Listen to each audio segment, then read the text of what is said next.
Chapter 10. Passport Pains.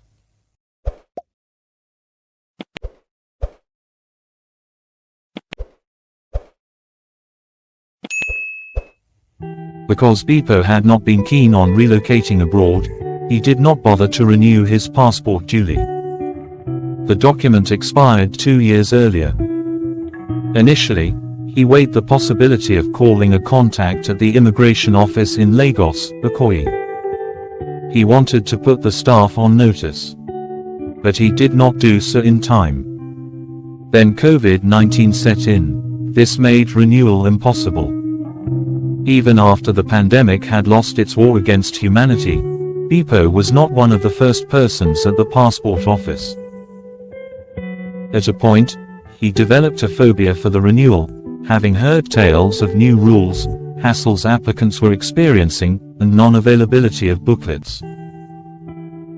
By the first quarter of 2022, when Beppo realized he could no longer resist pressure to travel from his family, getting the passport renewed had become an emergency somewhat.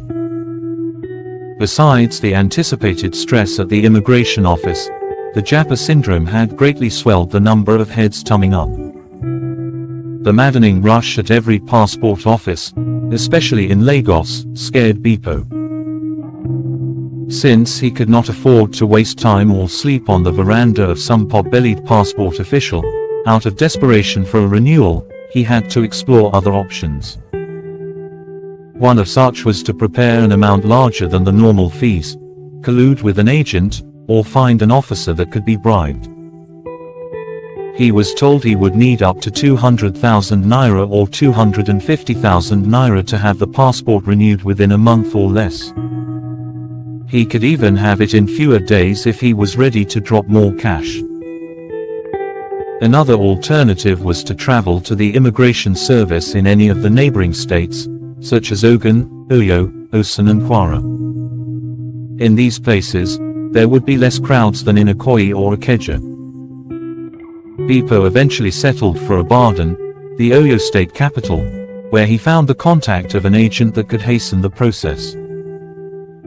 The government as well as immigration leadership had repeatedly announced that the process could be done online or manually without bribing anyone.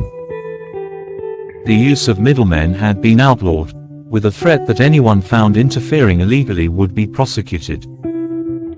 But, as the agent in Ibadan told Beppo, the law existed only on paper. Making an attempt online could be very slow or erratic.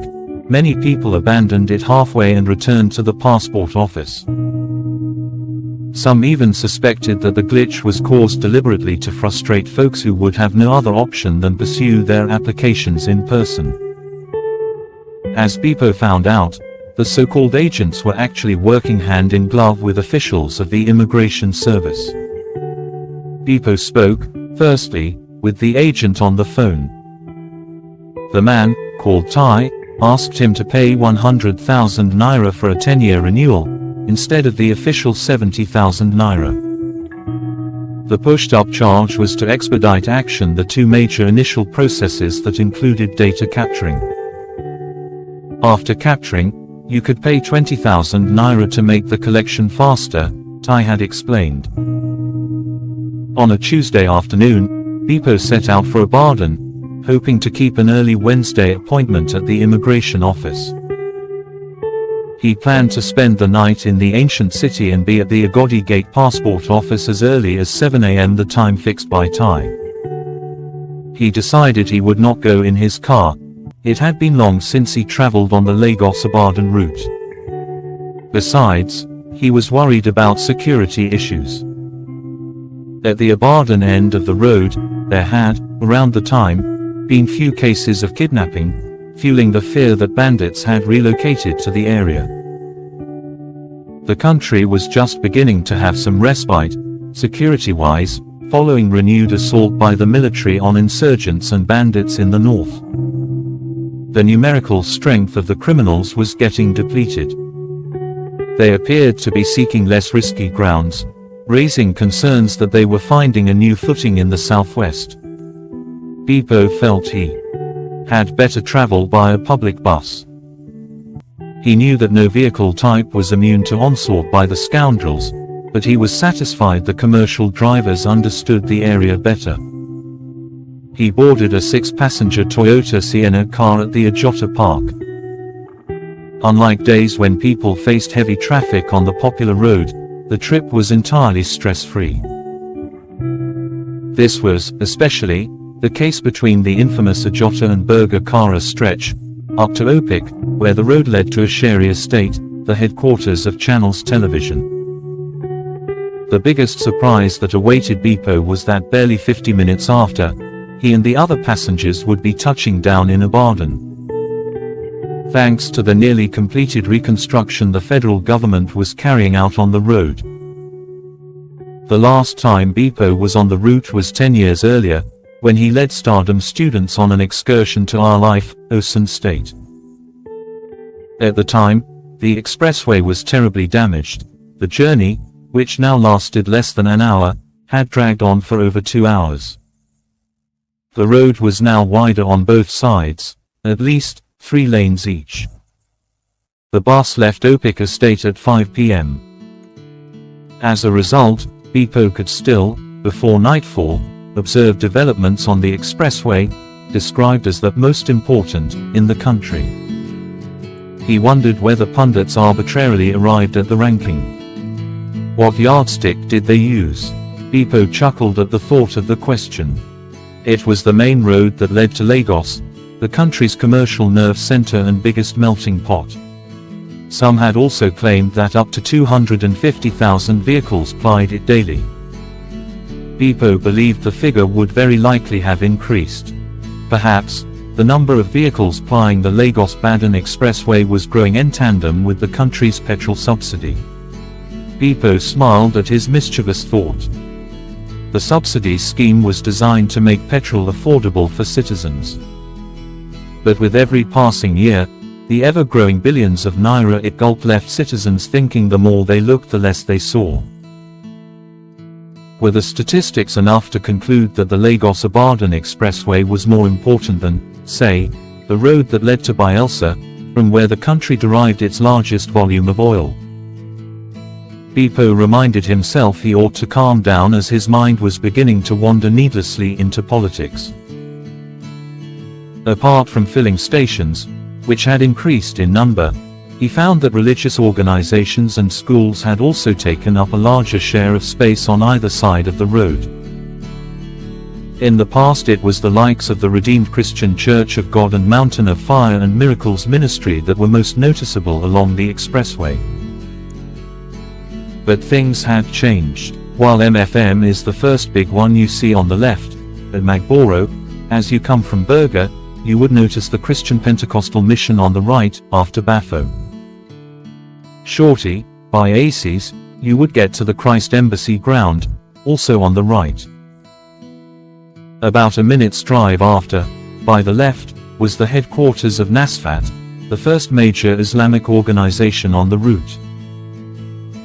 Adjacent to NASFAT was the Deeper Life Bible Church, with the Redeemed Christian Church of God's expansive redemption camp nesting about a kilometer away. The religious organization had all along been there before the construction of the road. Now, Bipo thought, the grandeur of the new-look expressway was making him even more noticeable. While the conventional Christian and Islamic faiths stood to be counted, there was the Guru Maharaj base, shortly before the Ibadan toll gate, whose arrival in the area even preceded those of many of the aforementioned. He pondered the multiplicity of religious organizations on the road and its attendant's irony. Nigeria arguably has many religionists but few godly people. Bipo restrained himself at the thought. Was he not becoming judgmental? Were there not truly good Christians, Muslims, and traditionalists? Was he, Bipo, a saint after all? He smiled. He was consoled by the fact that more business organizations were also springing up along the route. This was the reason many observers believed the Oyo and Ogun state governments needed to take the Axis more seriously because it promised a huge industrial base. Ogun, particularly, was benefiting more, in terms of the number of companies rising here and there on the Lagos-Ibadan Expressway.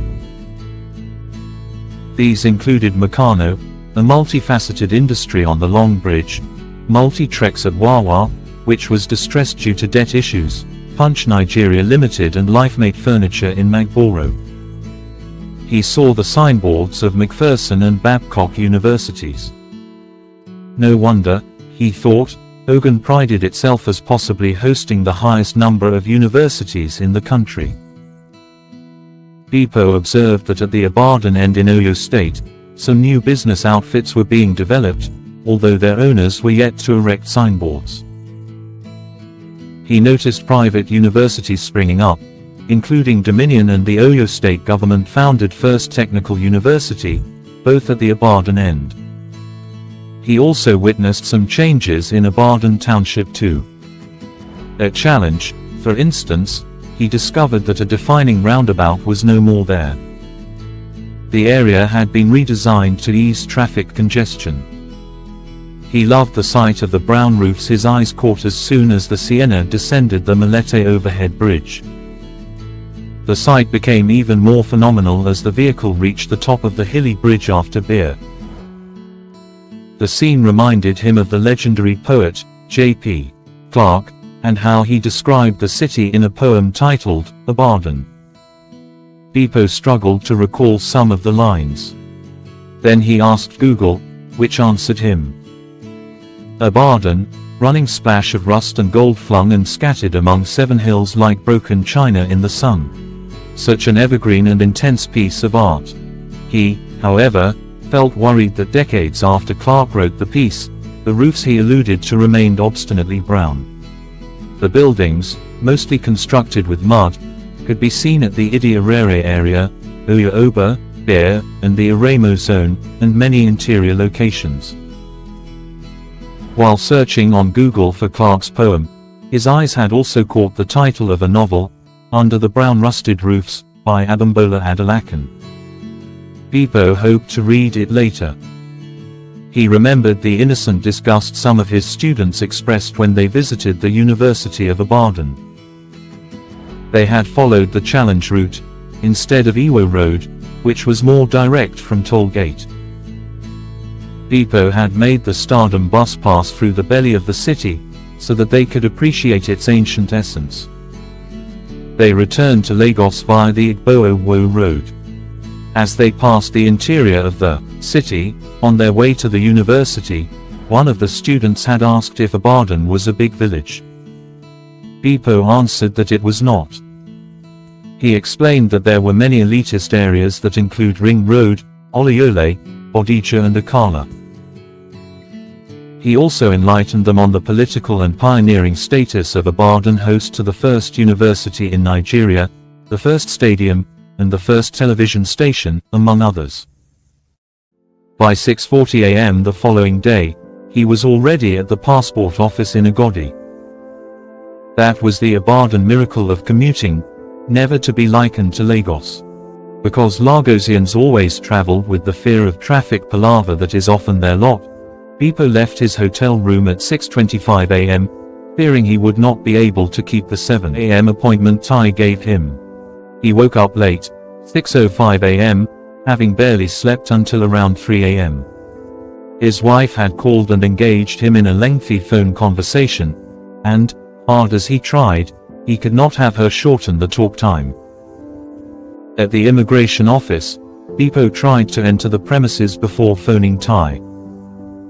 But security officials stopped him at the gate, asking what his mission was. Beppo explained that he had come to resolve passport matters and needed to see someone first. The officers suggested he put a call across to the concerned. But rather than ask Beppo to walk in, Tai directed him to an open space opposite the office, which harbored several business centers. As it turned out, Tai was no immigration personnel and was not domiciled on the premises either. He was just an ordinary business center operator, working in cahoots with some immigration staff. While some would call the guy a consultant, others might brand him a racketeer. Beppo made payment to Tai, who retrieved and filled in details of the old passport. He also verified Bepo's national identity number, so that there would not be any issues during data capturing. The result of the check did not give an all-clear to the principal. He would still have to visit the NIN office to validate his number. Bepo collected necessary data from Thai and went to meet the official Thai worked with. After exchanging pleasantries, the official took the documents in for validation. 15 minutes later, he returned with the old passport and asked Bepo to return for data capturing in 3 weeks. The applicant was happy the exercise did not last up to 2 hours. "Is that all for today?" Bepo asked the personnel. "Yes," the officer replied, confidently. "That is what you paid the extra amount for. If you had followed the normal channel, you would still be there with them," he added, pointing to a large crowd of people seated or standing inside a hall at the entrance of the premises. "Thank you," Bepo said, handing the officer an extra 2,000 naira tip.